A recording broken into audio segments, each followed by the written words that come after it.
Hello. अरे तू पागल झालायस का? मी तुझ्याशी नाही बोलू शकत आत्ता. अरे माझा नवरा अजून घराबाहेर पण नाही गेलाय. मी तुला बोलले ना ठरलेल्या लोकेशनवर यायचंय. मी येते ना. हा ठीक आहे चालते. ठेव तू आता. ठेव फोन. बाय. निघाल्यानंतर कॉल करते मी तुला. हा ठीक आहे चालते चालते. Bye bye bye bye bye.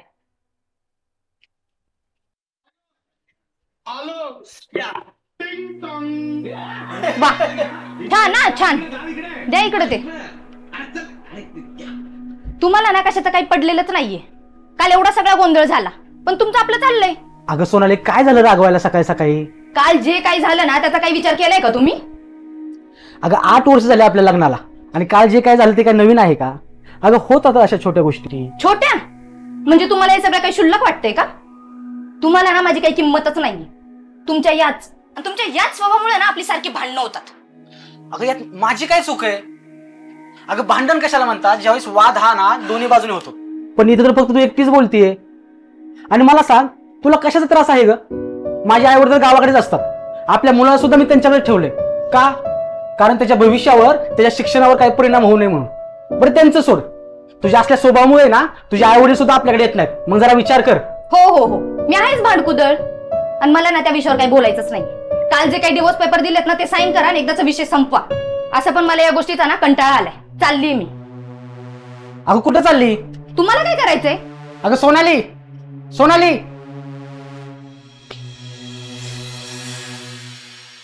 कधी येणार यार? मर किती वेळ लावला तू सोना? अरे जाऊ दे. घरी किती काम असतं तुला माहित आहेत ना. माझा नवरा असतो घरी. अगं पण जाऊ दे. तुला मोमेंट खराब करायचंय का? बरं बरं बरं ओके चल चल. तुला माहितीये ना मला नाही करू. तुला असा तुझा चेहरा बघितल्याशिवाय यार. माहितीये रे मला. अरे माझं लग्न झालंय. मला थोडी ना टाइम मिळणार आहे. लगेच मी तुला कॉल करणार आणि तुला भेटायला येणार.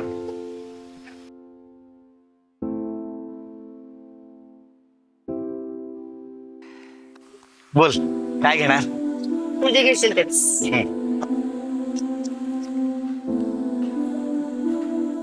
का रे काय झालं? एवढं का शांत झालंयस तू? हो हो हो हो आत्ता लक्षात आलं माझ्या. ए तुला असं तर नाही ना वाटत की मी तुझ्यासाठी माझ्या नवऱ्याला सोडलं आणि परत तिसऱ्याच कुणासाठी मी तुला सोडेल म्हणून? सोनाली मला ना असं वाटतं की तू नेहमी माझ्या सोबत राहावीस. आणि खरं सांगू मला अजून विश्वास नाही बसत की तुझं लग्न झालंय ते. हा ना यार बघ ना तू माझ्यासाठी आणि आपल्या प्रेमासाठी नवऱ्याला डिवोर्स देतेस. बघ ना तुझं किती प्रेम आहे माझ्यावरती. तुझ्यापेक्षा ना माझं खूप प्रेम आहे तुझ्यावरती खरंच. आणि ना मी स्वतःला ना खूप असं नशीबवान समजतो. का सांग का? कारण तू मला भेटलीस सोनली. खरंच की आय रिअली लाईक यू. मला माहितीये तुझं खूप प्रेम आहे माझ्यावर. तू मला खूप समजून घेतोस. पण माझ्या नवऱ्याने मला कधी समजूनच घेतलं नाही रे. म्हणजे त्याला कधी असं बोललं ना की इकडे फिरायला जायचंय तिकडे फिरायला जायचंय. त्यांनी कधीच मला असं एकदम प्रेमाने बोललं नाही की हो चल आपण इकडे जाऊ तिकडे जाऊ. अरे वेळ तर जाऊच दे. पण त्याने कधी प्रेमाचे 2 शब्द सुद्धा बोलले नाही रे माझ्यासोबत. पण ते सगळं तू करतोस. तू किती प्रेमाने बोलतोस माझ्याशी. अमर मला तू खूप आवडतोस. मला तुझ्यासोबतच राहायचं. हो ग मला पण तू ना खूप आवडतेस माहितीये का. आता नको काळजी करू. तू मस्त राहा आणि छान ड्रेस घातलायस ना जो मला आवडतो तो. मग कशाला मूड ऑफ करायचा.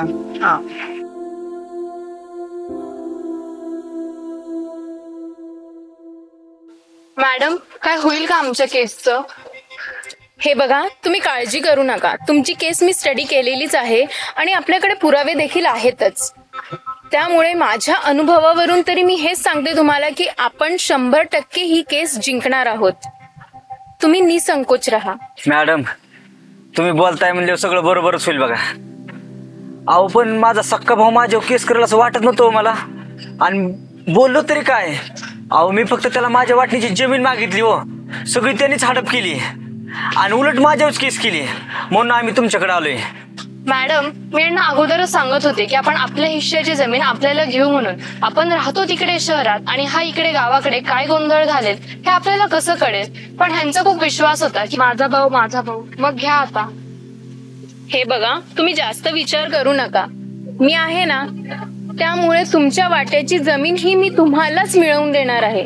ही काळ्या दगडावरची पांढरी रेग आहे असं समजा. या तुम्ही. ठीक आहे, येतो मॅडम.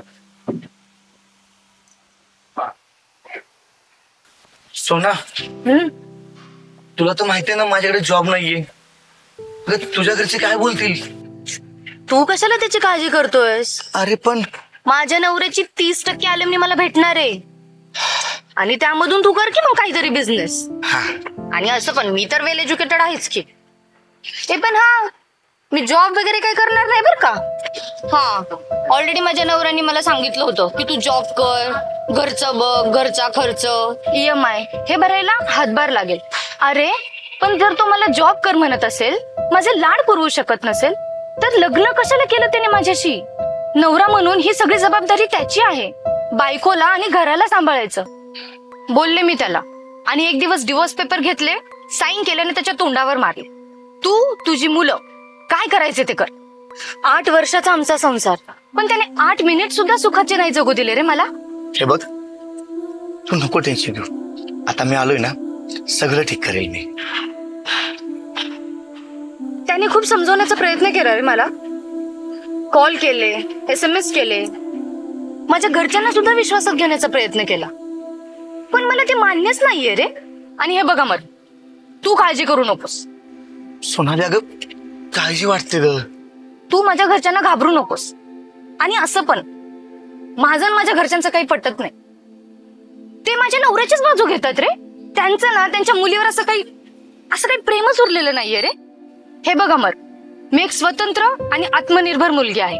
मला माझे निर्णय घेण्याचा पूर्ण हक्क आहे. कुणी काहीच करू शकत नाही. मला जे प्रेम माझ्या नवऱ्याकडून आणि घरच्यांकडून नाही मिळालं ना, ते सगळं मला तुझ्याकडून प्रेम मिळाले. मला सगळं पटतंय ग. अगं मी कायम तुझ्या सोबत आहे. तू कशाला टेन्शन घेते यार? आणि हे बघ ना, तू किती छान दिसतेस. खरंच मी सोबत आहे आणि सगळं मी छान करणार तुझ्या मनासारखं. हो खरंच ना? मग असं तर कौतुक माझ्या नवऱ्याने अख्ख्या जिंदगीत केलं नाही बघ. तू एकच आहेस रे. तू माझ्यावर किती प्रेम करतोस. मग खूप प्रेम करतो यार मी. तुझं कौतुक पण करतो. काय गरज आहे त्याची तुला कौतुक करायची? म्हणूनच तर मी माझ्या नवऱ्याला डिवोर्स देतेय. डिवोर्स पेपर त्याच्या तोंडावर मारून येणार आहे. एक्सक्यूज मी एक बोलू का?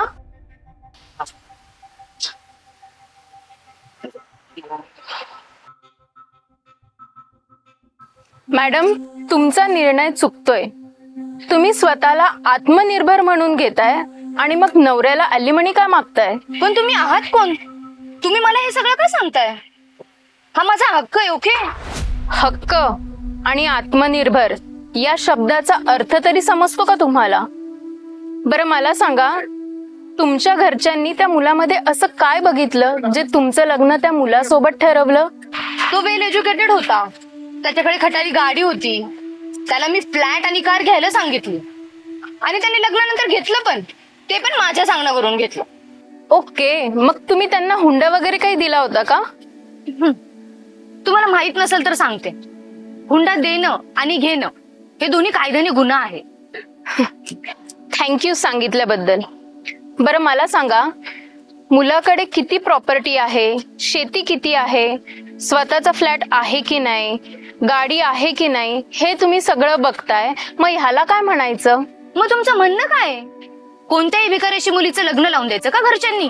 मी तसं म्हणतच नाहीये, पण तुम्ही तर आत्मनिर्भर आहात ना. म्हणजे त्यांनी त्याचं तरुणपण घर चालवण्यात, संसार चालवण्यात घालवायचं आणि तुम्हाला 2 शब्द गोड बोलणारी व्यक्ती जर बाहेर भेटली तर तुम्ही नवऱ्याला डिवोर्स द्यायचा? द्या ना, नवऱ्याला साथ द्या. दोघे मिळून संसार करा, एकत्र मिळून मिसळून कामं करा, घर चालवा आणि मग बघा, अॅल्युमिनी तो हसत हसत देईल तुम्हाला आणि तुमचा हक्क सुद्धा. तसं मी स्त्रियांच्या विरोधात बोलत नाहीये, कारण मी सुद्धा एक स्त्रीच आहे. आज 12 वर्ष झाली माझ्या नवऱ्याची पॅरालिसिसमुळे अर्धी बॉडी हलत नाहीये. त्यात घरात मी एकटीच कमवते. मुलांचं शिक्षण, सासू सासरे, नवऱ्याचा दवाखाना हे सगळं मलाच बघावं लागतं घरात.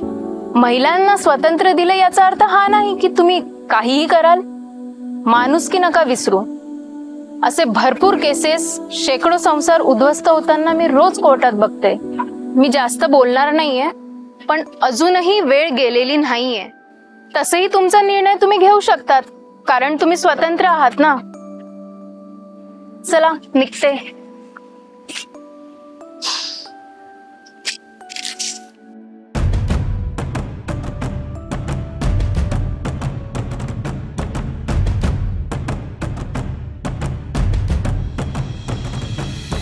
काय झालं? सोनाली, आणि आणि मलाही माफ कर हं. त्या मॅडम जे काय बोलले ना ते मला खरंच पटलंय ग. अगं आपण खूप चुकीचं पाऊल उचलत होतो, पण तुझ्या नवऱ्याच्या जागी उभं राहून विचार केला ना तर अंगावर काटा आलं बघ माझ्या. हे बघ, मला हे अजिबात पटत नाही बघ. तू त्याला सोडून माझ्यासोबत येशील, माझ्यासोबत खूप सुखात राहशील, पण अगं त्याचं काय, मला दुसऱ्याचं आयुष्य उद्ध्वस्त नाही करायचं. हे बघ माझं तुझ्यावर प्रेम आहे आणि खरंच आयुष्यभर राहील ग. पण एखाद्याचा जर संसार मोडणार असेल ना तर सोना मला हे प्रेम नाही करायचं ग. आणि मलाही असं वाटतंय की तू तुझ्या नवऱ्याला समजून घ्यावा, त्याला साथ दे. मी तुला कधीच नाही विसरणार ग. मी खूप खूप मनापासून तुझ्यावर प्रेम केलं यार. मान्य आहे मला खूप त्रास होईल, पण ते सगळं चुकीचं आहे यार.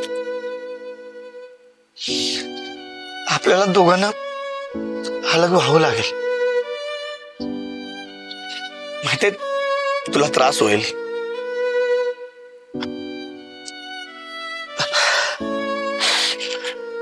मी तुला खूप मिस करेल यार. मी नाही विसरू शकत तुला सोना.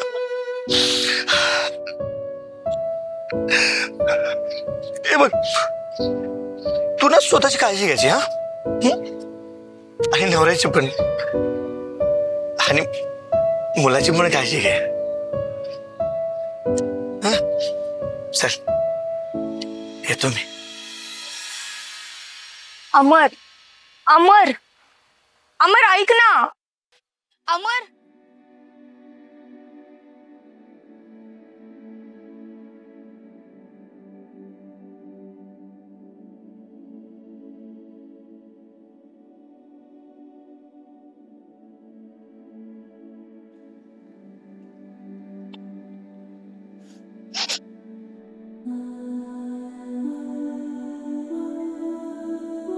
सोनाली, आता तर गेली होती, तुम्ही फोन कसा केला? Hello hello Sonali.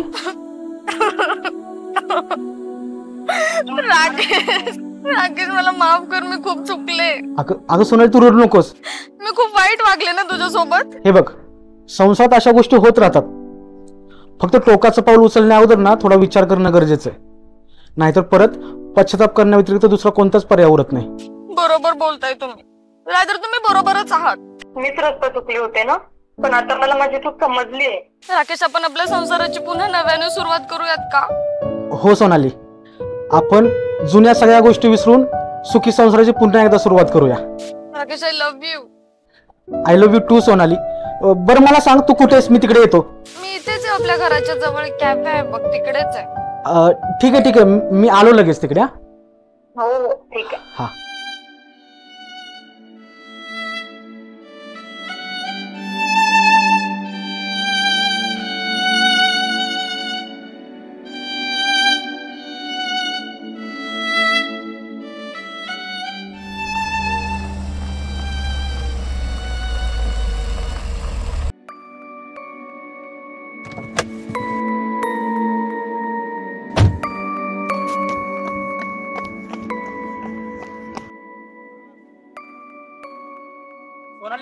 Rakesh Rakesh Sonali, Rakesh please मला माफ कर.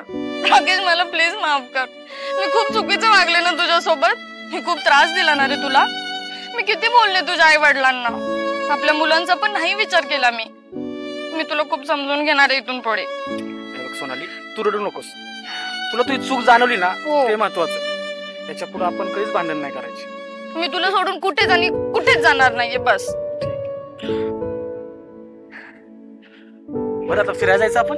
हो, कुठे जायचं? मला आईस्क्रीम खायची. आईस्क्रीम आता? हो.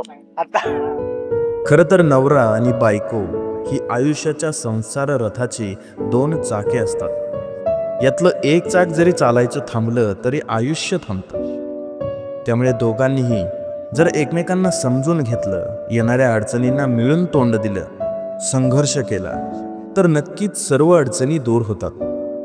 आज समाजात अशा बऱ्याच घटना घडत आहेत. त्यामुळे एकच सांगेल, नवरा आणि बायको या नात्याचं पावित्र्य त्या दोघांनीही जबाबदारीने जपावं, तरच नाती टिकतील.